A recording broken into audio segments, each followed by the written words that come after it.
Hi there.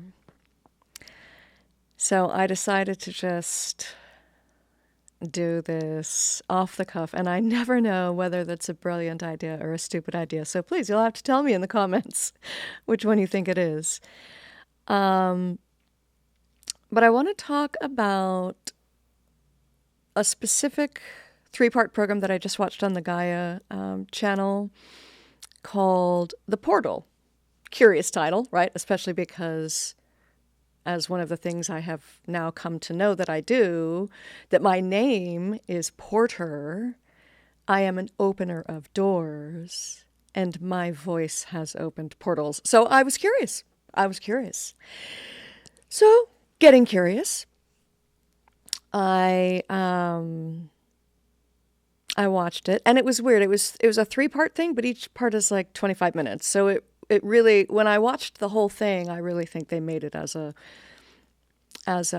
feature documentary, like an hour, a little bit over an hour, right? It would have been. Because when the end of the first part came, I was like, wait, what? That's the end of the first part? And then the end of the second part came, and I was like, wait, what? That's the end of the second part? And then there was a part in the middle of the third where I didn't know what they were doing. I now know what they were doing. But in hindsight, I think it's better as like, just go ahead and watch all three in a row and just trust that it's not really a conscious thing to make them three parts. I think that was it may have been arbitrary or it may have been purposeful, the placement of them, but the construction of them as three individual units did not work. So, but I also want to talk about this in relation to meditation very generally, but also kind of specifically in relation to our human conscious evolution, the evolution of our consciousness as that allows us to evolve as humanity. So, if you haven't already gotten on board with Gaia, go ahead and click on the link in the description. It is an affiliate link. I would appreciate it if you would use that one, because then it says that by watching this content, you got turned on to their channel, and then they reward me for that. And I do think that we should all be watching their content, because their content is dedicated to collectively raising human consciousness. And I also want to relate that to some of the things that they were talking about at the Emersion conference this past weekend. So that's a lot to talk about, and normally I do an outline, and I didn't do one, but there's the outline.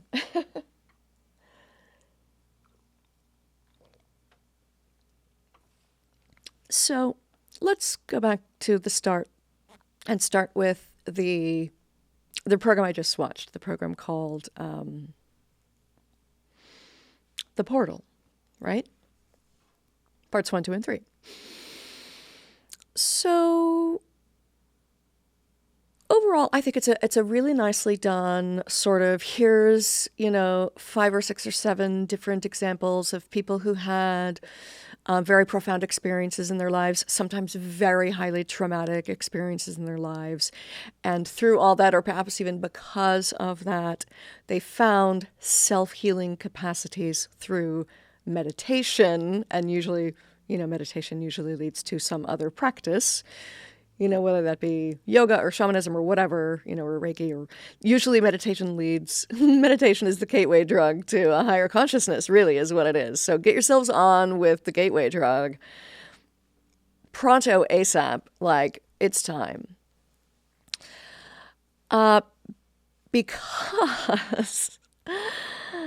Because we need us to do that right now. And there are many reasons why, and I'm going to share some of my thoughts and reasons why. So,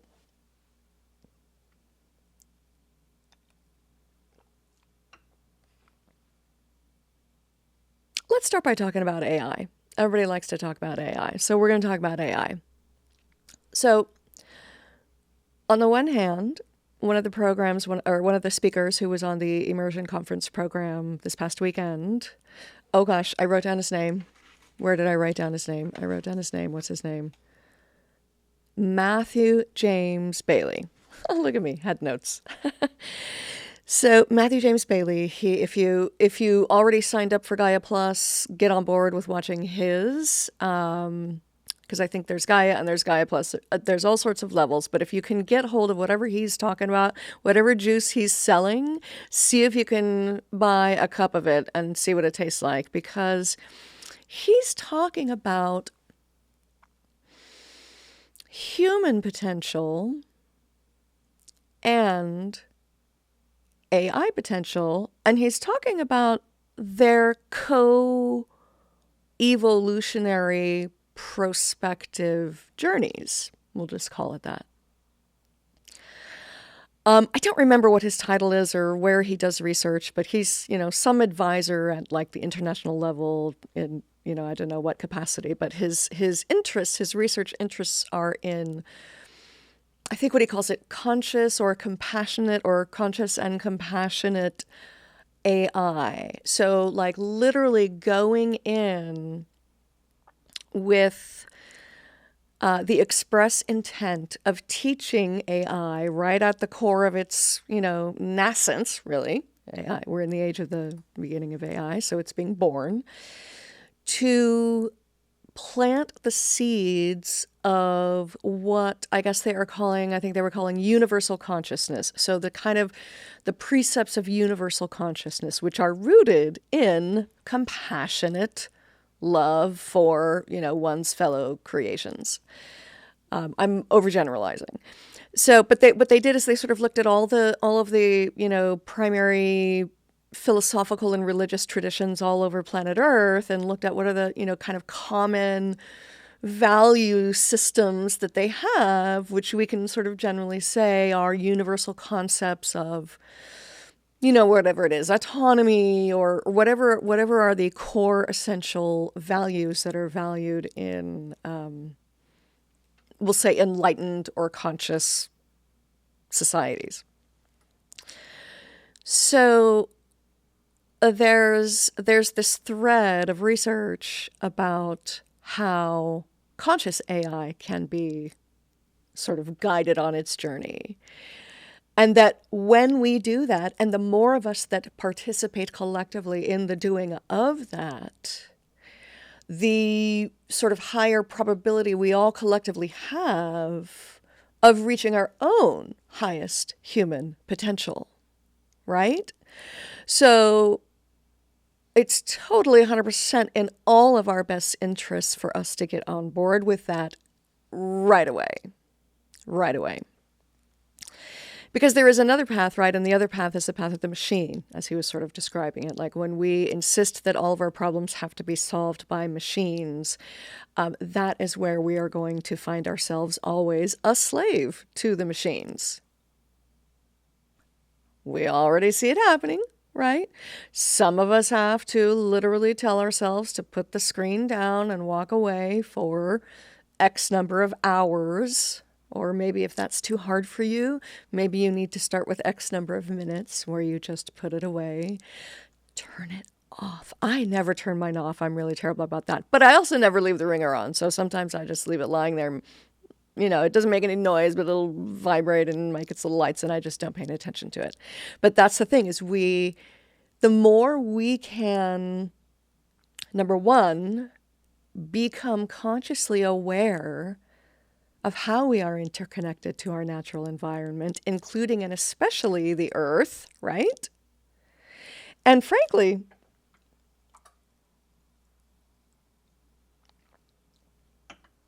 I'm pretty done looking at it from well, actually, I shouldn't say that. Let me back up a second. So one of the guys in this show, The Portal, how funny that it keeps taking me a minute or two or a second or two to come up with the title, The Portal. I didn't write that down. The Portal. So one of the guys in The Portal is talking about how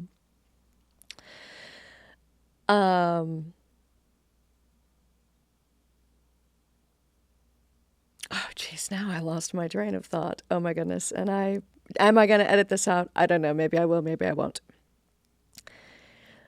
And of course, the point was I just got done with this huge long meditation, and that's supposed to get us focused, and here I am spacing out. Um, but this, oh, okay. So let's talk about one of the guys from the show. You know, there's a lot of these traditions that will say we create our reality, right? And so as AI is developing, it's being developed by us, right?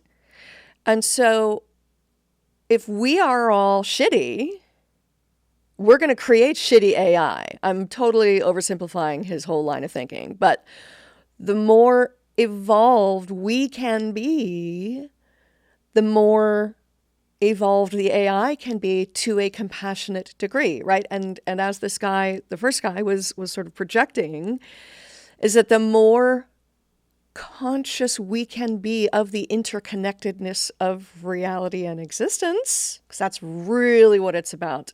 That's 100% what it's about. And this has been kind of fascinating to me after seeing a lot of different programs, not just documentaries and not just Gaia programming, but even, you know, this program Mike and I like to watch, The Dead Files, right? And so there's all sorts of these pieces of information that I'm receiving in a variety of different mediated ways, right? We're talking about mediated information coming to us through a mediated format. And there's these themes, right? There's these running themes.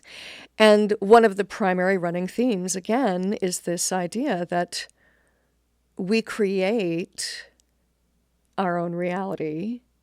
We see what we are projecting. We see, you know, reflected back to us who we are. You know, that's why we have to do shadow work for us to be able to see kind of through those reflections. Because to be conscious, to be aware. Oh, so here's the other thing I want to talk about from the immersion. So there's a woman, and I downloaded her test, and her test is interesting. But what's more interesting than her test, you can pay $15 for the test. I did. It's fine. But what's most interesting is her categories for intuition. I think she through her research, she developed 12 categories that people are intuitive, right? And one of them was knowledge of self. And I remember thinking when she said that, wait a minute, don't we all have that? And I wondered, because, you know, bingo, hitting me right in the fucking forehead, right? Oh, I have a PhD where my primary research methodology was critical autoethnography, which is the science of knowing oneself, right?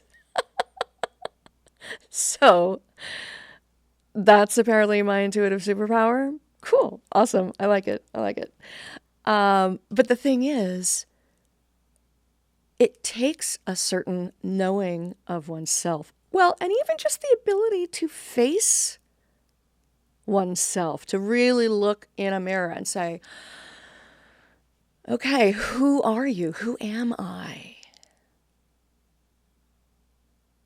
And then once you can begin to ask questions like, okay, well, who do I want to be? Am I who I want to be? Or is there something that I can do to change how I currently am to be more like who I want to be in the world, right?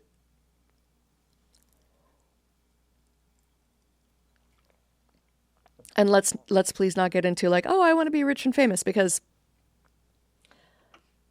I mean, if anything has been proven to us over and over and over and over and over again, neither being rich nor being famous is any fix to whatever problems you have going on. And so you can be rich and have a bunch of shitty problems, and you can be poor and have a bunch of shitty problems. The question is, how do you want to be, and how do you want to treat each moment? And one of the women in this program, she, I guess, had worked for many years in UN peacekeeping refugee camps in, I think her first experience was in Pakistan, and then she was in Jordan helping Syrian refugees. And, there were many, many times when she had to be, evacuated out of a war zone. And there were, many times when she witnessed a lot of violence. And then she describes this one moment where the very thing that helped her get out of a panic attack when she was potentially like about to cross a border that she wasn't allowed to cross was that she heard children playing like right outside next to whatever war zone was going on. And their laughter disarmed her fear enough to get out of panic mode. And then they were able to make it through the border check.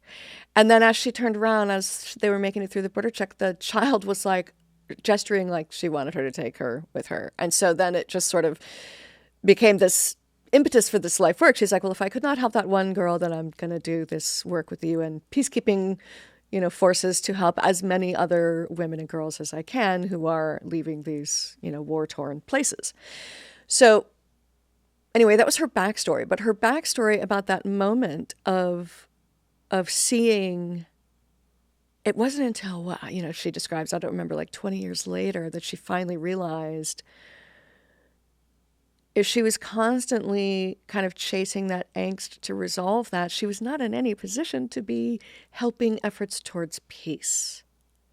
That she needed to find peace within herself first and foremost.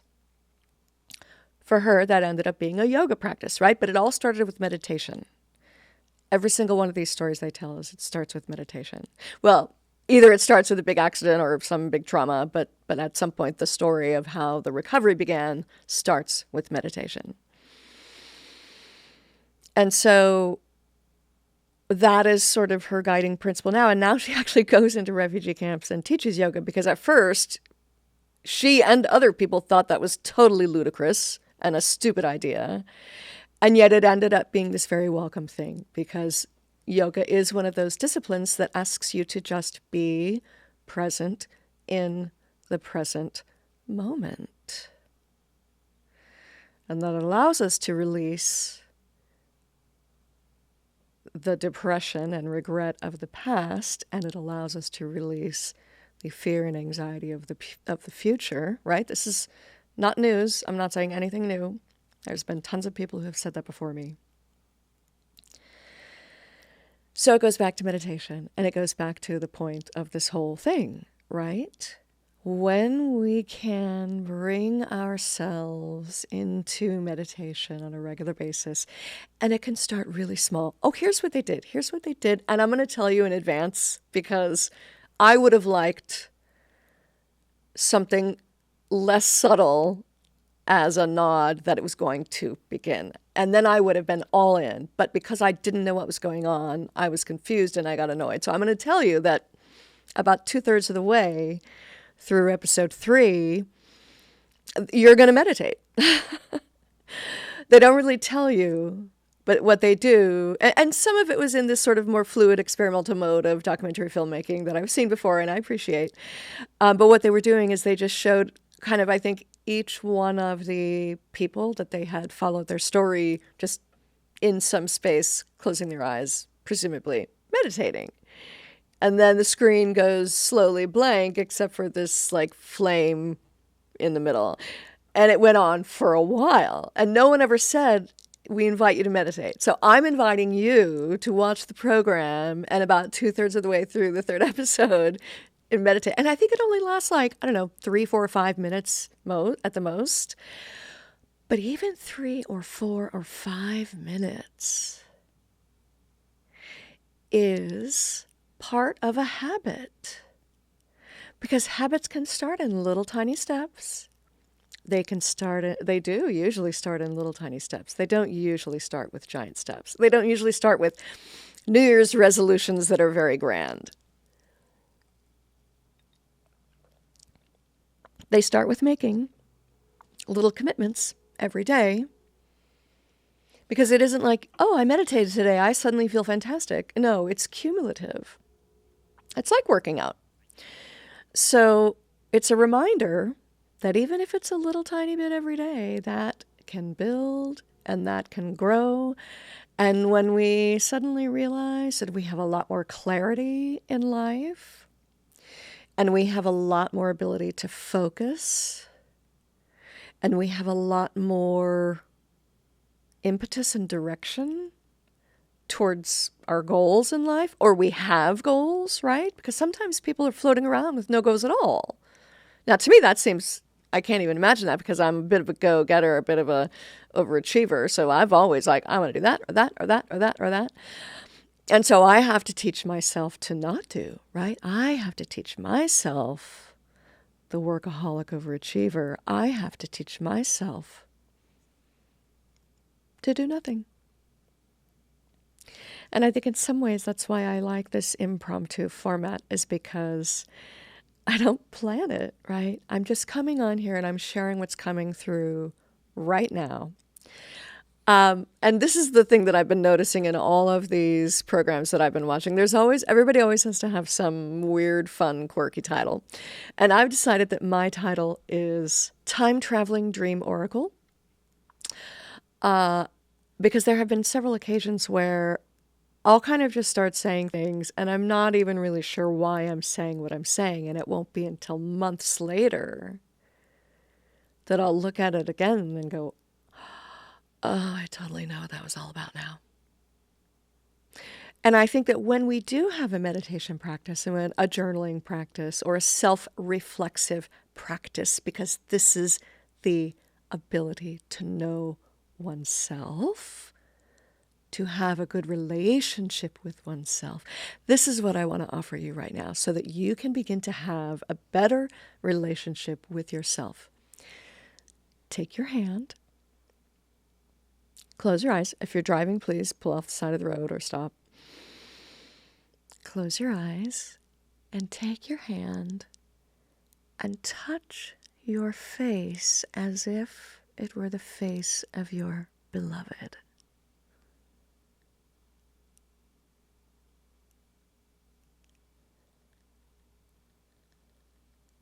And feel what it feels like for your hand to touch that beloved face and your face to feel the touch of your beloved.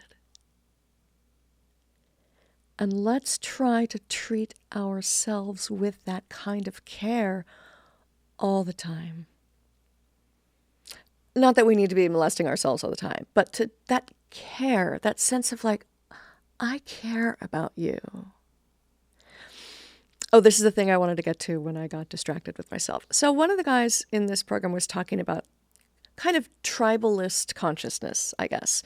That like if you go to any random collection of people, they have the general capacity to have an awareness, a conscious awareness of an ethos of about 150 people, right? And that's like, and then more than that, and then there tends to be, conflict. And so that tends to be, the number, the magic 150. I don't remember where he got it from.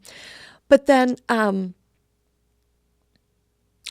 of course, beyond that, there's, who's got bigger spears and bigger guns and bigger bombs, right? And so at a certain point, we're just blowing ourselves to bits. And then we've blown ourselves to bits. Yay, us. We're done. Wow, it was a good ride. So if we don't want to blow ourselves to bits, let's just say we don't want to. I don't want to. I hope you don't want to. I don't think you want to. Let's presume we don't want to blow ourselves to bits. So if we don't want to blow ourselves to bits, I am all for us beginning to think of ourselves as Earthlings. We are citizens of planet Earth who need to share resources. We know it's a global community now. Like all of these conflicts that are going on are really just this weird jockeying of power by, the hands of a very few. And it doesn't need to be that way. It doesn't need to be that way. So the thing is, you've heard of this phrase, from local to global, right? And I do believe, on the one hand, we have to be involved in our local communities for us to have a sustainable community that is here on planet Earth, where you live, that knows where your resources are, where you live, who the people are where you live. I do believe that is immensely important. However, equally important is for us to have a little bit of awareness of our place on planet Earth and even in the cosmos, right? Like some of these programs I've been watching about, way ancient civilization, is they're talking about how, the asteroid belt that we have may have been a planet, right? That was either struck by, something and became the asteroid belt. And so, but it did have these sort of cosmic ramifications to the balance between the other planets, right? So if we blow ourselves up, we don't actually know what life forms, or even, dare I say, in what dimensions. I know some of you are going to think I have gone cuckoo for Cocoa Puffs. But the thing is, they're starting to prove that we do live in a multidimensional world. And there are some dimensions of reality that not everybody has access to. Like, let's talk about interacting with the dead, right?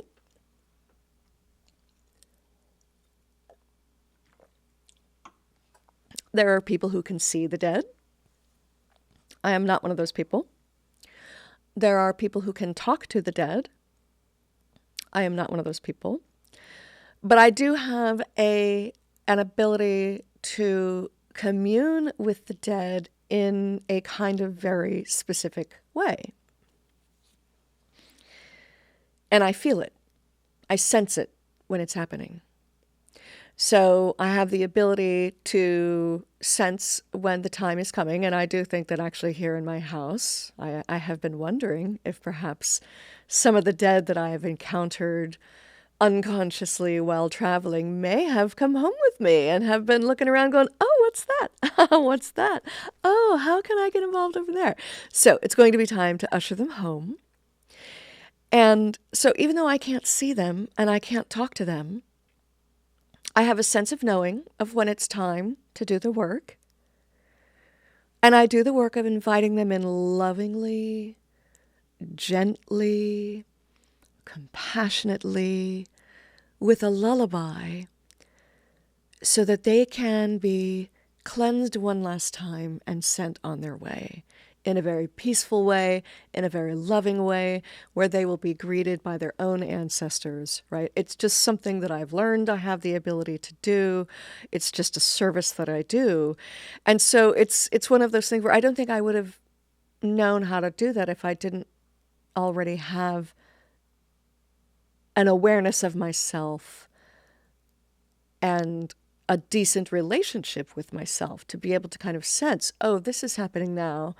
I can step outside myself and I can allow this thing to happen, and then I can, finish that up and then move on to my lives. Or if I hadn't cultivated those skills, I might have been someone who had very bizarre instances, very bizarre situations or things that were unexplainable. So, yes, there are things happening in other dimensions. I hear stories about them all the time in my shamanic healing practice and when talking with my fellow shamans who do healing work. So the thing is, they keep telling us, and somehow, it takes us a long time to figure this out. But they keep telling us in just about everything I've ever trained in, the more we heal ourselves, the more the world around us heals. So it doesn't really matter whether you believe that we're reflecting our reality or whether we're creating our reality, but we can consciously create our reality, so why not do it? Why not do it? Because the more we all do it, and not for somebody else, not because you don't want to go to hell, not for somebody else's reasons. Do it for yourself. because it's going to be good for all of us to do it. So, I may have gotten on a soapbox. I don't usually like to do that, but I think maybe I myself needed to be reminded of how important my own meditation practice is. Because I think it may have gotten a little thin, right? Like I do it every day for at least 5 minutes, right? And most of the time it's 10. I try for 15 every day, and sometimes it's 30, and sometimes I do a whole hour, right? And when I do one of those, full hour meditations, I always come away feeling so great. And then I laugh at myself for having waited so long to do such a long meditation. And yet sometimes I wonder if I, or if all of us, deliberately denies something delicious so that we can enjoy its juicy goodness once in a while. And I think that note of juicy goodness is a lovely place to end. So thank you for listening. Thank you for watching. I hope you get on board with Gaia, because we are all Gaians, right? We are all citizens of planet Earth, and we need us. We need us to consciously build something that's going to outlast the current shit show, right? That's frankly where it's at. So get on board. Talk to you soon.